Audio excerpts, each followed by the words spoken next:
جتنی جلدی ہو سکے یہ برتن سمیٹ کر کالج کی طرف بھاگو، وہاں بھی تو سہیلیوں کے ساتھ مٹر گشتی کرنے کا شوق پورا کرنا ہوتا ہے نا۔ بالکل اپنی اس ماں پر گئی ہو جسے گھر کی چار دیواری کبھی راس نہیں آئی۔ تائی بلکیس بیگم نے کچن کے دروازے پر کھڑے ہو کر زہر اگلا۔ دعا نے اپنا دوپٹہ درست کرتے ہوئے آنسو پوچھے اور دھیمی آواز میں کہا، تائی جان، میں صرف پڑھنے جاتی ہوں، پلیز میری ماں کو بیچ میں مت لائیں۔ باہر دلان میں آؤ تو ذرا، تمہارا چہیتا کزن تمہارا انتظار کر رہا ہے۔ بلکیس بیگم طنز کرتی ہوئی چلی گئی۔ دعا جیسے ہی باہر نکلی، فہد نے اس کا راستہ روک لیا۔ دعا، سنو، میں نے امی سے ہمارے رشتے کی بات کی ہے۔ دیکھو، اس دنیا میں تمہارا ہمارے علاوہ کوئی نہیں ہے۔ تمہاری ماں نے جو خاندانی عزت خاک میں ملائی تھی، اس کے بعد تمہیں باہر سے کوئی اچھا رشتہ ملنا ناممکن ہے۔ میں تم پر احسان کر رہا ہوں کہ تمہیں اپنی بیوی بنانے کے لیے تیار ہوں۔ جب دادا جان پوچھے تو ہاں کہہ دینا، زیادہ نخرے مت دکھانا۔ دعا نے فہد کی بزدل آنکھوں میں جھانکتے ہوئے سرد لہجے میں جواب دیا، مجھے ابھی ان سب باتوں میں کوئی دلچسپی نہیں ہے فہد بھائی، مجھے کالج کے لیے دیر ہو رہی ہے۔ اور وہ تیز قدموں سے باہر نکل گئی۔ کالج کے گیٹ پر ردا نے دعا کا ہاتھ پکڑ کر کھینچا۔ دعا، جلدی چلو، آج ہمارے کالج کی ایکسٹرا کلاس دوسرے کیمپس میں ہونی ہے۔ امی نے مجھے سختی سے کہا ہے کہ تمہیں اپنے ساتھ رکھوں، اگر تم نہیں چلو گی تو میری پڑھائی کا بھی حرج ہوگا۔ دعا نے حیرت سے پوچھا، دوسرے کیمپس میں؟ لیکن تائی جان نے تو مجھے نہیں بتایا۔ ردا نے اسے بولنے کا موقع دیے بغیر ایک چمکتی ہوئی سیاہ گاڑی کی پچھلی سیٹ پر دھکیل دیا۔ فرنٹ سیٹ پر شاہزیب لاپرواہی سے سگریٹ کے کش لے رہا تھا۔ ردا خود اس کے برابر بیٹھ گئی۔ گاڑی جب ایک سنسان مضافاتی راستے پر مڑ گئی تو دعا نے پریشانی سے ردا کا کندھا ہلایا۔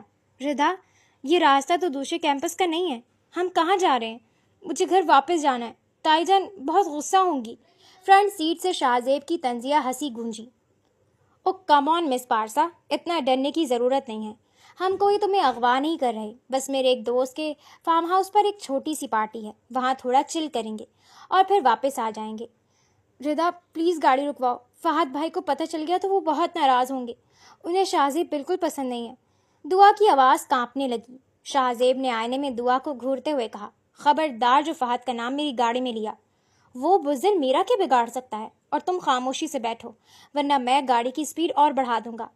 فارم ہاؤس کے اندر شور اور تیز میوزک گونج رہا تھا۔ ردا نے اپنی چادر اتاری اور بولی، دعا، تم جا کر اس کونے والے صوفے پر بیٹھ جاؤ اور بچوں کی طرح رونا بند کرو۔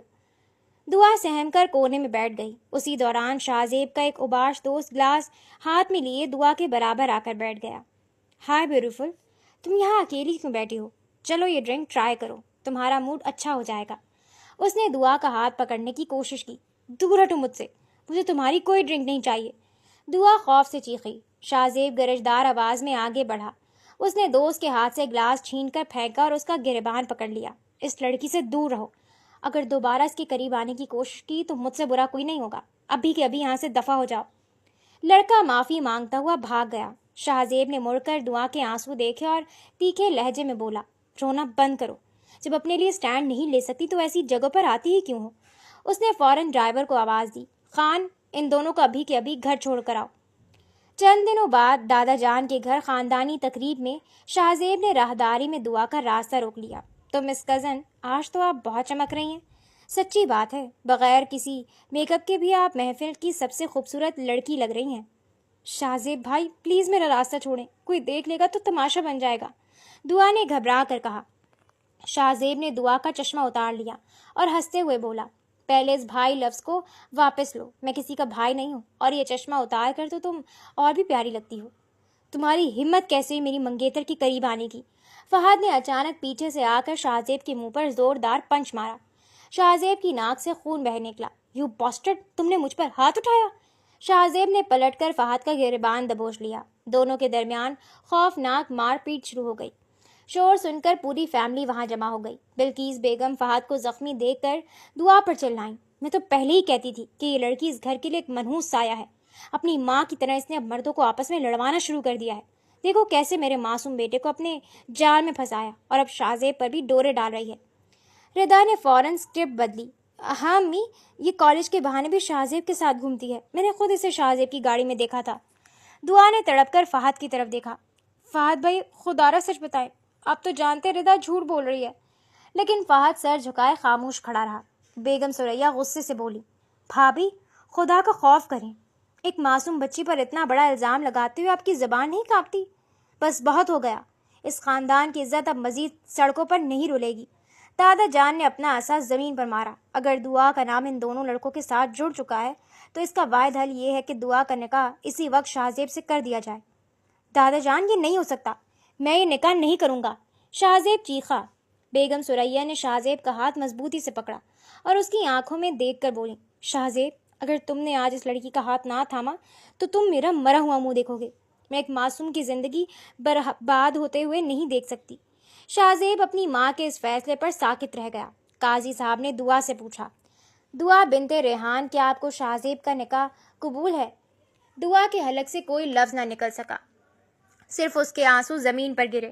فہد نے غصے میں گن وہیں پھینکی، میں اس ازدہے کو زندہ نہیں چھوڑوں گا، اور باہر بھاگ گیا۔ دعا صدمے سے وہیں فرش پر ڈھیر ہو گئی اور نکاح کا مہر ثبت ہو گیا۔ مبارک ہو بیگم سریا، اپنے زبردستی کے رشتے کو سنبھال کر رکھیے گا، کیونکہ اس منحوس لڑکی کی وجہ سے میرا فہد گھر چھوڑ کر چلا گیا ہے، بلقیس بیگم نے لاش اٹھائے جانے والے انداز میں بیان کرتے ہوئے کہا۔ بیگم سریا نے دعا کو سنبھالتے ہوئے تیکھے لہجے میں جواب دیا، بس کریں بھابھی، آپ کی زبان ہے یا زہر کی دکان؟ اپنے بیٹے کی بزدلی چھپانے کے لیے اس معصوم پر مزید کیچڑ مت اچھالیں۔ شاہزیب نے غصے سے اپنے منہ پر لگا خون صاف کیا اور اپنی ماں کے سامنے آ کھڑا ہوا۔ امی، آپ نے میری زندگی کا سودا کر دیا، ایک ایسی لڑکی کے لیے جس کا نام تک میں صحیح سے نہیں جانتا۔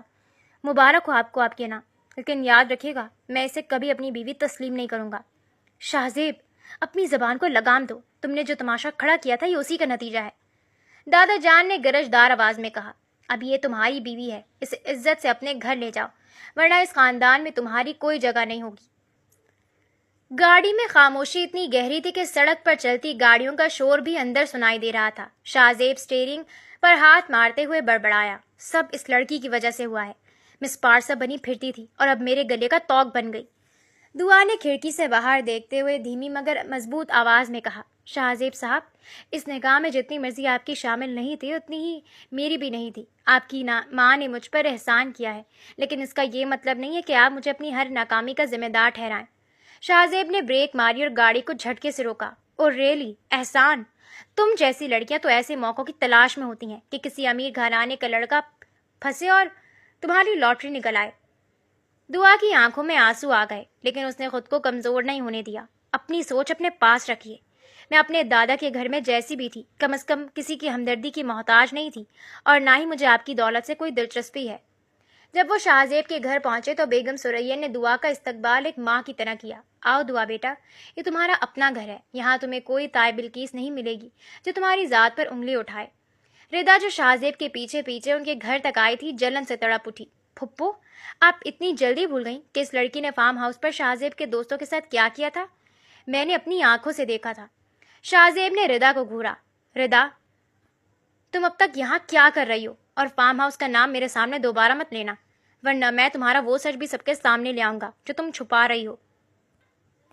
ردا کا چہرہ خوف سے سفید ہو گیا۔ شاہزیب، تم میری بات کا غلط مطلب نکال رہے ہو، دفع ہو جاؤ یہاں سے، شاہزیب چلایا۔ رات کے وقت جو دعا کمرے میں اکیلی بیٹھی تھی، شاہزیب اندر داخل ہوا۔ اس نے صوفے پر اپنا تکیہ پھینکا اور سرد لہجے میں بولا، دیکھو دعا، اس کمرے میں ہم صرف ایک چھت کے نیچے رہ رہے ہیں۔ میری زندگی، میرے دوست اور میری پارٹیاں ویسے ہی چلیں گی جیسے پہلے چلتی تھیں۔ تو مجھ سے کسی شوہر والے حق کی امید مت رکھنا۔ دعا نے فرش پر بستر لگاتے ہوئے کہا، مجھے آپ سے کسی حق کی امید نہیں ہے شاہزیب صاحب، میں صرف اپنی پڑھائی مکمل کرنا چاہتی ہوں، اور جیسے ہی مجھے موقع ملا میں اس قید سے خود کو آزاد کروا لوں گی۔ شاہزیب نے طنز کیا، قید؟ چلو دیکھ لیتے ہیں کہ تمہاری یہ خودداری کب تک برقرار رہتی ہے۔ شام کو جب شاہزیب گھر لوٹا تو اس کا موڈ شدید خراب تھا، کیونکہ فہد اور ردا نے مل کر کالج اور دوستوں میں یہ افواہ پھیلائی تھی کہ دعا نے شاہزیب کو بلیک میل کر کے نکاح کیا ہے۔ اس نے کمرے میں داخل ہوتے ہی دعا پر غصہ نکالا، تم نے فہد سے کالج میں کیا باتیں کی ہیں؟ مجھے سب پتہ چل چکا ہے۔ دعا نے کتاب بند کرتے ہوئے کہا، میں نے کچھ غلط نہیں کیا، وہ جو بھی کہہ رہا تھا میں نے اسے اس کی اوقات یاد دلائی ہے۔ شاہزیب نے دعا کے قریب آ کر اس کی آنکھوں میں دیکھا، تمہاری ہمت کیسی ہوئی میری زندگی کو تماشا بنانے کی؟ دعا نے بھی اس کی نظروں سے نظریں ملائیں، تماشا میں نے نہیں، آپ کے خاندانی غرور نے بنایا ہے۔ اگر آپ میں ہمت ہے تو اپنی ماں کے سامنے جا کر کہیں کہ آپ کو یہ نکاح قبول نہیں، مجھ پر غصہ نکالنے کی ضرورت نہیں ہے۔ شاہزیب خاموش ہو گیا، کیونکہ وہ جانتا تھا کہ وہ اپنی ماں کے سامنے بے بس تھا۔ رات کے پچھلے پہر شاہزیب کی طبیعت اچانک خراب ہو گئی۔ اسے شدید بخار تھا اور وہ بے ہوشی کی حالت میں بڑبڑا رہا تھا۔ دعا نے جب اس کا تپتا ہوا ماتھا چھوا تو وہ سب کچھ بھول کر اس کی دیکھ بھال میں لگ گئی۔ اس نے رات بھر جاگ کر شاہزیب کے سر پر ٹھنڈی پٹیاں رکھی۔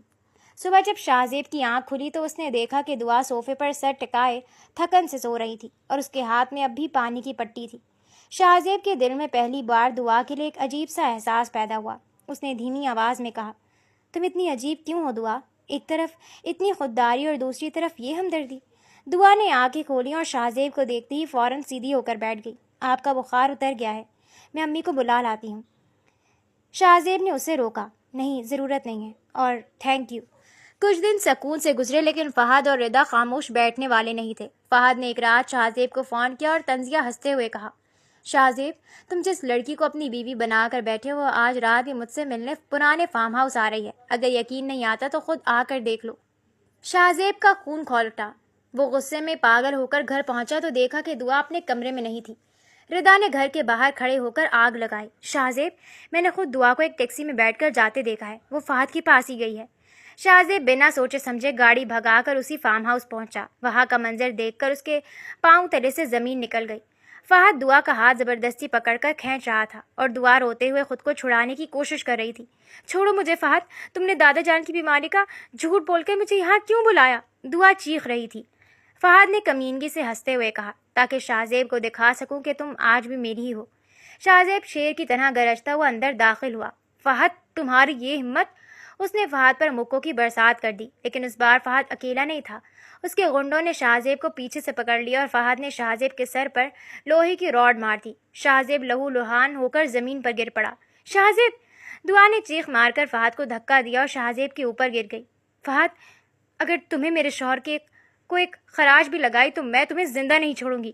اسی لمحے پولیس کی سائرن گونجی۔ بیگم سریا اور دادا جان پولیس کے ساتھ وہاں پہنچ چکے تھے، کیونکہ شاہزیب کے نکلتے ہی بیگم سریا کو شک ہو گیا تھا اور انہوں نے ردا کو سختی سے ڈرا کر سچ اگلوا لیا تھا۔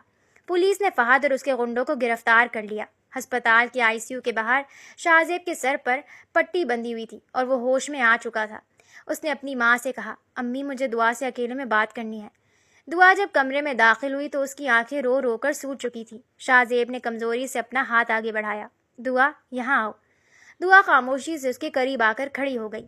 شاہزیب نے دعا کا ہاتھ اپنے ہاتھوں میں لیا۔ اس کی آنکھوں میں پشیمانی اور محبت کے سچے جذبات تھے۔ مجھے معاف کر دو دعا، میں نے ہمیشہ تمہیں غلط سمجھا، تمہاری عزت پر شک کیا، لیکن جب میں نے تمہیں اس فارم ہاؤس پر اپنی جان کی پرواہ کیے بغیر میرے لیے لڑتے دیکھا تو مجھے سمجھ آ گیا کہ گنہگار تم یا تمہارا ماضی نہیں تھا، بلکہ گنہگار میں اور میری اندھی سوچ تھی۔ دعا کے آنسو شاہزیب کے ہاتھ پر گرے۔ شاہزیب صاحب، میں نے ہمیشہ ایک ایسے سہارے کی دعا کی تھی جو مجھے دنیا کی نظروں سے بچا سکے، اور وہ سہارا مجھے آپ کی صورت میں ملا۔ شاہزیب نے مسکراتے ہوئے دعا کا چشمہ درست کیا، بالکل اسی طرح جیسے اس نے پہلی بار تقریب میں اتارا تھا۔ اب اس صاحب کو ہٹاؤ اور یاد رکھو، اب تم اس قید سے کبھی آزاد نہیں ہو پاؤ گی، کیونکہ اب میں تمہیں کبھی خود سے دور نہیں ہونے دوں گا۔ دعا نے مسکرا کر سر جھکا لیا۔ باہر کھڑی بیگم سریا اور دادا جان نے سکھ کا سانس لیا۔ نفرتوں کے سائر چھٹ چکے تھے، سازش کرنے والے اپنے انجام کو پہنچ چکے تھے، اور دعا اور شاہزیب کا یہ زبردستی کا بندھن اب ایک خوبصورت اور لازوال محبت میں تبدیل ہو کر ہمیشہ کے لیے مکمل ہو چکا تھا۔